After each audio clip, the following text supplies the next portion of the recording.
તમારું સ્વાગત છે મારા કિચનમાં। આજે આપણે બનાવીશું વણવાની ઝંઝટ કે મેંદા વગરની નવી ક્રિસ્પી ખસ્તા ફરસી પૂરી બનાવીશું। તો ઘઉંનો લોટ અને મગની દાળની એકદમ હેલ્ધી ખસ્તા ટેસ્ટી એવી આવી ફરસી પૂરી તમે ક્યારેય નહીં ખાધી હોય કે ક્યારેય નહીં બનાવી હોય। જો તમને મારી રેસિપીઓ ગમતી હોય અને હજુ સુધી ચેનલને સબસ્ક્રાઈબ ન કર્યું હોય તો સબસ્ક્રાઈબ કરજો અને બાજુમાં આપેલી ઘંટી દબાવજો એટલે નવી નવી રેસિપીના નોટિફિકેશન આવે। તો ચાલો બનાવીએ।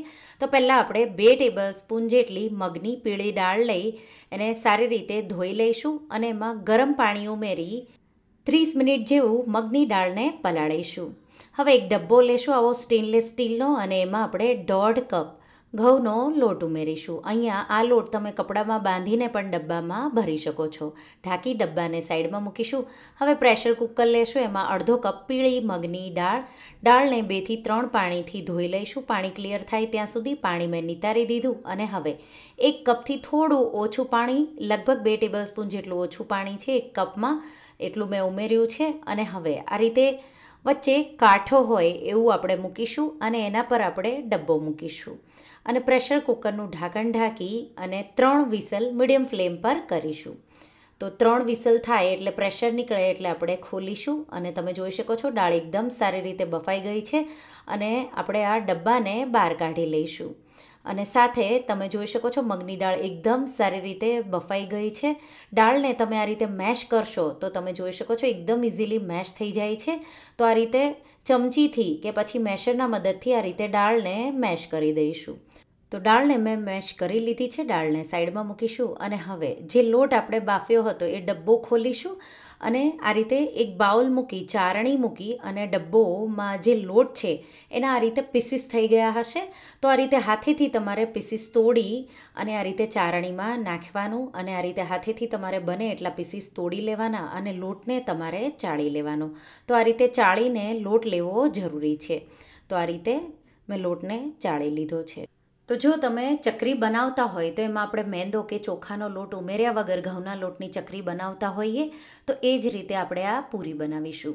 હવે આ રીતે લોટને મેં ચાળીને રેડી કરી લીધો છે। એમાં 1 ટીસ્પૂન અજમો આ રીતે મસળીને ઉમેરીશું, 1 ટેબલસ્પૂનથી થોડું ઓછું તેલ કે ઘીનું મોણ, 3 ટેબલસ્પૂન જેટલા સફેદ તલ, 1 ટીસ્પૂનથી થોડું ઉપર મીઠું કે પછી સ્વાદ પ્રમાણે, 2 teaspoon chilli flakes, 1 teaspoon chaat મસાલો, 2 ટીસ્પૂન જીરું, 1 ટીસ્પૂન વરિયાળી તો એને વાટીને પણ ઉમેરી શકો છો, 1/2 ટીસ્પૂન મરીનો પાવડર, 2 થી 3 ટેબલસ્પૂન જેટલી કસુરી મેથી લઈ આ રીતે હાથેથી મસળીને ઉમેરી દઈશું અને 1 ટીસ્પૂન આમચૂર પાવડર, હું અહીંયા દહીં નથી વાપરી રહી એટલા માટે મેં આમચૂર પાવડર ઉમેર્યો, 1 ટેબલસ્પૂન આદુ મરચાંની પેસ્ટ, આદુનું પ્રમાણ વધારે, લીલા મરચાં તમારા સ્વાદ પ્રમાણે ઉમેરી મિક્સ કરી દઈશું બધી સામગ્રીઓને। તો અહીંયા તમારે એકદમ ઓછું મોણ વાપરવું હોય 1-2 ટીસ્પૂન જેટલું તો પણ ચાલે। તો આ રીતે એકદમ સારી રીતે બધી સામગ્રીઓને મેં મિક્સ કરી દીધી છે। હવે જે મગની દાળ લીધી છે એમાં પાણી આપણે બિલકુલ વધારે બાફતા ટાઈમે નથી વાપર્યું। તો આ રીતે આપણે પહેલેથી બધી મગની દાળ નહીં ઉમેરીએ, આ રીતે થોડી મગની દાળ ઉમેરી લોટ સાથે મિક્સ કરીશું। એકદમ સારી રીતે મિક્સ થઈ જાય એટલે બચેલી મગની દાળ પણ ઉમેરીશું। તો જો વધારે પડતી મગની દાળ તમે ઉમેરી દેશો તો લોટ ઢીલો થઈ જશે, તો ધ્યાન રાખીને મગની દાળ પણ ઉમેરવાની। તો હવે મેં બચેલી મગની દાળ પાછી બધી જ ઉમેરી દીધી અને હવે જે આપણે મગની દાળ પલાળી હતી એને 30 મિનિટ જેવું થઈ ગયું, એમાંથી પાણી નિતારી 2 ટેબલસ્પૂન જેટલી પલાળેલી મગની દાળ, તો આ કાચી જ છે, માત્ર પલાળેલી જ આપણે ઉમેરી છે, મિક્સ કરી દઈશું। અહીંયા મેં ચાટ મસાલો અને મીઠું ઉમેર્યું છે, સ્વાદ પ્રમાણે છે, પણ જો તમારે ઉપરથી ઉમેરવું હોય, થોડું મીઠું ઓછું લાગે તો તમે ઉમેરી શકો છો। મિક્સ કરી દઈશું બધી સામગ્રીઓને અને આ રીતે બાઇન્ડિંગ આવે એ રીતે મસળી એનો લોટ બાંધીશું। તો આ રીતે હવે મને પાણીની જરૂર પડી છે, તો જે કપમાં 2 ટેબલસ્પૂન જેટલું પાણી પડ્યું હતું એ થોડું થોડું છાંટી અને મેં લોટ આ રીતે બાંધ્યો અને હવે એકદમ સારી રીતે મસળી અને લોટ બાંધવાનો છે। તો આમાં પાણીનું પ્રમાણ માત્ર 1 ટેબલસ્પૂનથી 2 ટેબલસ્પૂન જેટલી જરૂર લાગે તો જ વાપરવાનું અને લોટને ખૂબ જ સારી રીતે મસળી લેવાનો અને તમે જોઈ શકો છો એકદમ કલરફુલ એવો આપણો લોટ બન્યો છે અને આ લોટ કઠણ પણ નથી અને ઢીલો પણ નથી, તો એવો મીડિયમ રહેવો જોઈએ। તો એ ખાસ તમારે ધ્યાન રાખવાનું છે। તો 1 થી 2 ટેબલસ્પૂન જેટલા પાણીની તમને જરૂર પડશે। હવે લોટમાંથી તો પૂરી નાની નાની પણ બનાવી શકો છો, મીડિયમ પણ, મોટી પણ. તો ગમે તે સાઇઝમાં તમારે જેવી બનાવી હોય એવા આપણે લુવા કરી લઈશું. અને હવે જો પૂરી તમારે વણવી હોય તો આ રીતે વણી પણ શકો છો. તો પાટલી વેલણને થોડું તેલ લગાવી અને આ રીતે વણી લેવાની. પણ મેં રેસિપી તમને કીધું છે કે તમે વણ્યા વગર પણ આ પૂરી બનાવી શકો. તો જો વણવી હોય તો આ ઓપ્શન છે વણવાની, પણ વણ્યા વગર એક પણ પૂરીને તમારે વણવાની જરૂર નથી. આ રીતે પ્લાસ્ટિક લેશું, એના પર તેલ લગાવવું હોય તો પહેલી વાર લગાવી દેવાનું. આ રીતે લુઓ મૂકીશું અને પ્રેસર હોય, આવું રોટલી આપણે પ્રેસ કરીએ એ કે પછી વાટકી હોય એનાથી પ્રેસ કરશો એટલે આ રીતે ફેલાઈ જશે. તો લોટ કેવો છે એ તમને અંદાજ આવી જશે. તો વણશો તો પણ પાટલી સાથે ચીપકશે નહીં અને પ્લાસ્ટિકમાં પણ બિલકુલ નહીં ચીપકે. થોડું તમારે તેલ લગાવવું હોય તો લગાવી શકો છો. તો લોટ આપણો મીડિયમ સોફ્ટ છે. જો બહુ વધારે પડતો કઠણ હશે તો બહુ બધા ક્રેક્સ પડશે અને પૂરી તૂટશે પણ. જો તમને એવું લાગે તો થોડું પાણી છાંટી અને લોટને ખૂબ જ સારી રીતે મસળી લેવાનો. તો આ રીતે બીજી પૂરીઓ પણ આ રીતે લુવા બનાવી પ્રેસ કરી અને તમે જોઈ શકો છો તૈયાર કરી લઈશું. હવે આ પૂરીને આપણે પ્રેસ કરતા જઈશું સાઈડમાં અને સાથે સાથે તળતા પણ જઈશું.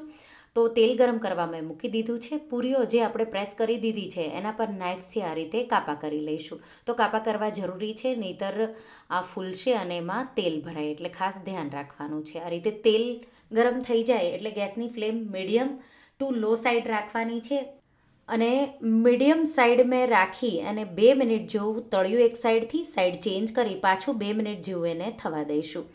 ત્યાં સુધીમાં મેં પૂરીના હવે જે લુવા છે એ થોડા નાના નાના કરી લીધા છે, કારણ કે એકસાથે 4 જ પૂરી કડાઈમાં આવી. આ પૂરીને થોડી તળાતા વાર લાગે એટલા માટે તમારે પૂરીનો શેપ થોડો નાનો કરી દેવાનો. અને આ રીતે એકસાથે મેં 3 પૂરી વાટકીના મદદથી પ્રેસ કરી દીધું. તો તમારી પાસે રોટી પ્રેસર ન હોય તો પણ ચાલે. અને તમે જોઈ શકો છો બીજી 2 મિનિટ પછી પૂરી આપણી તૈયાર છે અને કિચન પેપર પર કાઢી લઈશું. અને એ જ રીતે મેં બીજી બધી આ રીતે નાના નાના લુવા કરી પૂરીઓને પ્રેસ કરી લીધું છે વાટકીથી અને એને કાપા કરી લઈશું. અને ગરમ તેલમાં જેટલી પૂરી આવે તો લગભગ 7થી 8 પૂરીઓ આવશે એ મેં ઉમેરી દીધી. 2 મિનિટ જેવું તો મીડિયમ સાઈડ મેં લો ફ્લેમ રાખી છે, એકદમ લો નથી, મીડિયમ ટુ લો સાઈડ ફ્લેમ રાખી 2 મિનિટ જેવું તળી સાઈડ ચેન્જ કરી પાછું 2 મિનિટ જેવું મેં એને તળ્યું. ખસ્તા આવી ગોલ્ડન થઈ જાય એટલે આપણે એને કિચન પેપર પર કાઢી લઈશું. એ જ રીતે આપણે બીજી બધી પૂરીઓ પણ પ્રેસ કરી અને વણી લઈશું. તો મેંદા વગર કે વણવાની ઝંઝટ વગર આવી સરળ પૂરી, હેલ્ધી, પ્રોટીનથી ભરપૂર અને ઘઉંના લોટની જો તમે આવી ખસ્તા એવી નવી ફરસી પૂરી ક્યારેય જો ટ્રાય ન કરી હોય તો એકવાર જરૂરથી ટ્રાય કરજો. આ પૂરીને એકદમ ઠંડી થવા દેવાની, પછી જ સર્વ કરવાની અને પછી તમારે એને એરટાઇટ ડબ્બામાં ભરી મહિના સુધી તમે સ્ટોર કરી શકો છો. અને તમે જોઈ શકો છો પૂરી ઠંડી થઈ જશે એટલે એકદમ ખસ્તા, પૂરીમાં બિલકુલ તેલ પણ નથી રહ્યું.